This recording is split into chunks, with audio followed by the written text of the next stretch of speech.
আসসালামু আলাইকুম। ছবি দেখে নিশ্চয়ই বুঝতে পারছেন আমি আপনাদের সাথে আজকে ভুনা খিচুড়ি রান্নার রেসিপি শেয়ার করব। খুবই অল্প সময়ে, আমার মনে হয় ভাত রান্নার চেয়েও কম সময় লাগে এটা রান্না করতে।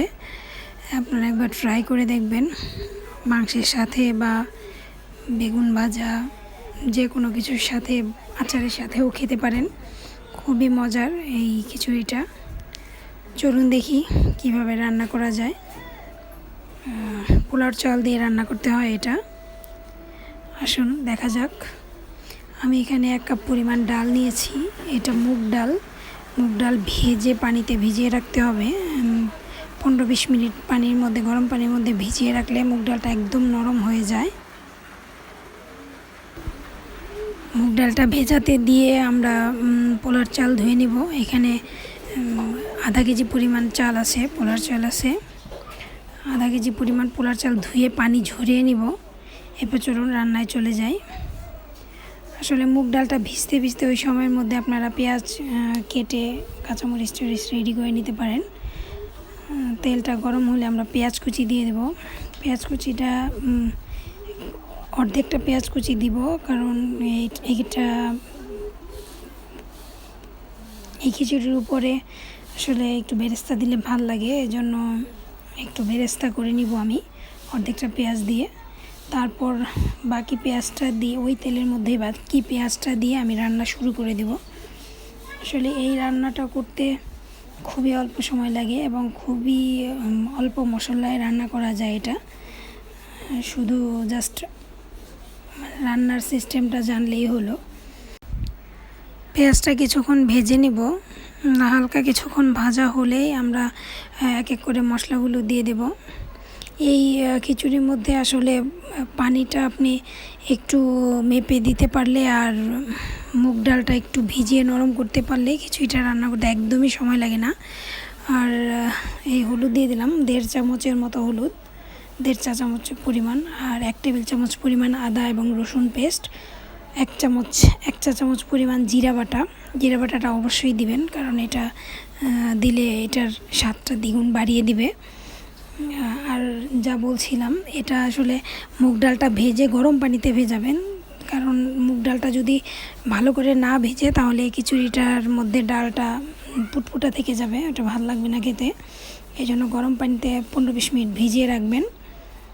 মশলাটা একটু ভালো করে কষিয়ে নেব। কষিয়ে তারপর কিছু এলাচ, দারচিনি আর তেজপাতা দিয়ে দেব। 4-5টা এলাচ আর দারচিনি, তেজপাতা ছিঁড়ে দিয়ে দিলাম।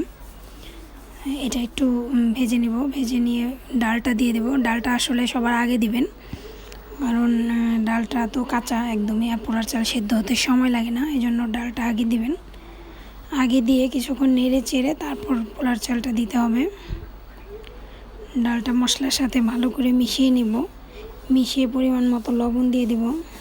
লবণটা আসলে আমি 2 চা চামচের মতো দিয়েছি, আপনারা আপনাদের পরিমাণ মতো দিয়ে দিবেন। ভালো করে একটু মিশিয়ে নেবেন ডালের সাথে মশলাটা। কিছুক্ষণ কষিয়ে তারপরে পোলার চালটা দিয়ে দিব। পোলার চালটা কিন্তু পানি ঝরিয়ে নেবেন, পানিটা ঝরিয়ে নিলে ভালো হয়।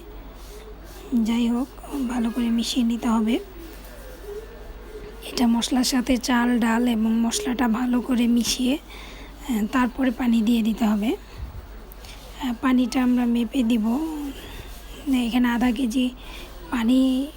আধা কেজি চাল এবং প্রায় 1 পোয়ার মতো ডাল আছে, তো এই জন্য পানিটা আমরা ওই পরিমাপে দিয়ে দেব। পানিটা প্রায় 1.5 কেজির পরিমাণে পানি দিয়ে দেব। যে আমি আমার মগ দিয়ে মেপে দিয়েছি, এটা আধা কেজির কম মগটা, 3 মগ 3.5 মগের মতো পানি দিয়েছি। যাই হোক, পানিটা কিন্তু একদম ফুটানো পানি দিতে হবে, ঠান্ডা পানি দিলে হবে না, ভালো হবে না। একদম চুলায় ফুটানো গরম পানি, 1 চুলায় পানি দিয়ে রাখবেন, ওই পানিটা দিয়ে দিবেন। আর দেখেন, ফুটানো পানিটা দেওয়ার কারণেই আমার পানি দেওয়ার সাথে সাথেই চালের মধ্যে বলক এসে গেছে। এই জন্য, আর আপনারা পোলার চাল রান্না করলে সাধারণত বেশিরভাগ সময়েই ফুটানো পানি ব্যবহার করতে হয়, তাহলে পোলাওটা অনেক ঝরঝরা হয়। ঢেকে কিছুক্ষণ সিদ্ধ করে তারপর আমরা কয়েকটা কাঁচামরিচ দিয়ে দেব। পানি অর্ধেক শুকিয়ে এসছে, কাঁচামরিচটা দিয়ে একটু নেড়ে আবার কিছুক্ষণের জন্য ঢেকে দেব।